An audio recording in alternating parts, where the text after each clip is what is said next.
The mic drop. The story you are about to see is true. The names have been changed to protect the innocent.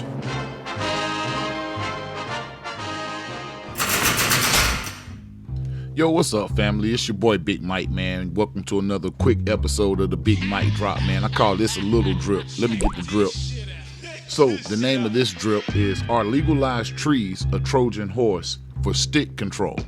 Are legalized trees a Trojan horse for stick control? So, I understand that some people might not understand what I'm saying, but let me get into this little show and you'll get where I'm going. You'll catch my drift. Trust me. So like the beginning said, names have been changed to protect the innocent. So we just called my homeboy, man, and this is a true story. We just called my homeboy Big G, man. My homeboy Big G. Big G, man, legal guy, legit guy, man, decides that he would like to go purchase another firearm for his family, which is no problem, correct?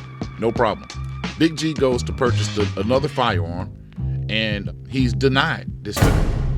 And the reason he was denied is because he's a licensed medical marijuana user in his state. What that means? Let me say that again. Let me back up. He has a license to use marijuana legally in his state. And he was declined a weapons purchase because he has this legal license. This is problematic in a lot of ways. And even though I see how it works from the standpoint of government, but ask yourself the question, is it really right? And in a way, it kind of gives illegal drug users the one up, because all they have to do is just not tell that they do drugs. Let's think about this. Right now, though, I want you to listen to this attorney from Georgia. Now, this is not legal advice. This is not legal advice. If you're in your own state, you have your own laws, you need to see your own attorney. This is strictly for criticism. But check it out, just for the conversation. It is still a violation of federal law to possess marijuana.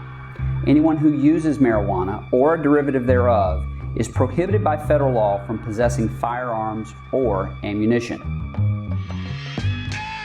Marijuana is still considered a controlled substance in Georgia, and a conviction for manufacture or distribution of controlled substance could be a felony, which means not only would you lose your weapons carry license, as a convicted felon, you would permanently lose the right to possess firearms or ammunition.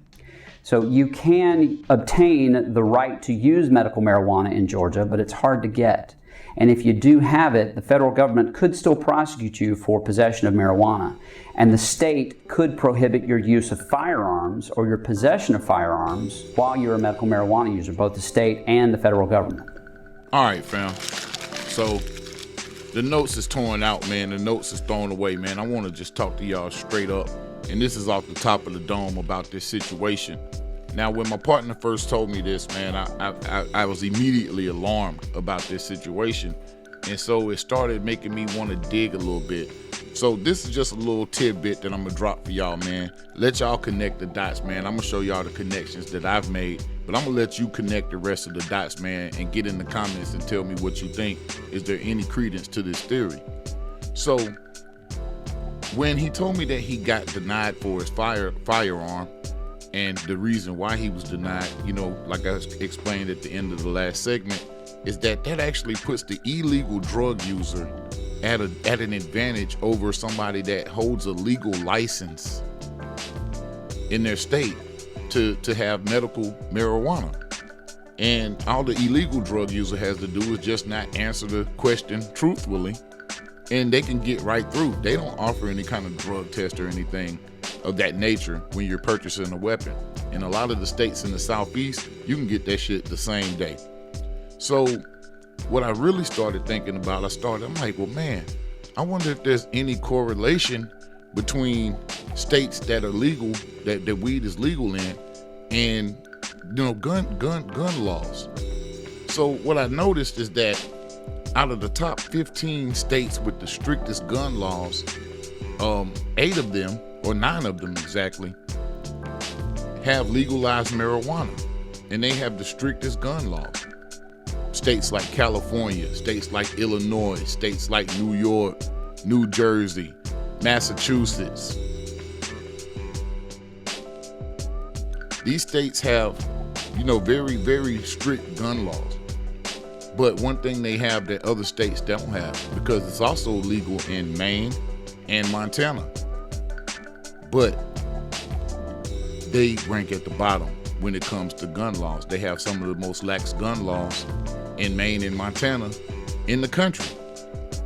What's even more interesting is that they have a higher rate per capita of gun deaths in Maine and Montana.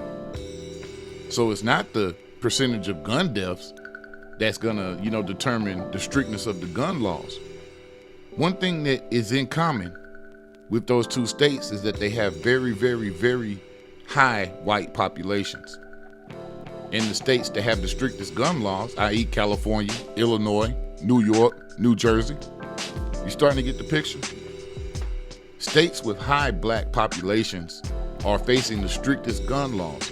So there actually is a precedent. Not saying that it's being done or this is what's going on. This is how my mind works.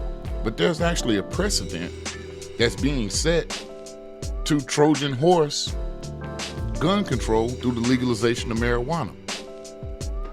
Where do you come in this, brothers and sisters? You can't be amen in everything that the white people put out in front of you. Brothers been going to jail for decades behind marijuana, man. Marijuana was criminalized to send our ass up the road. And so many brothers have lost their lives in prison due to the flower that white boys are now making billions and billions of dollars off of.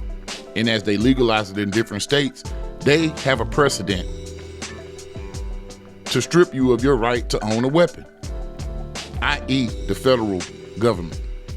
That's how they work in conjunction with one another to still strip you of your rights. Don't take any wooden nickels. My granddad told me that. I'm gonna pass that information to you. This your boy Big Mike. Just a little something to think about. We'll catch you next time. Peace.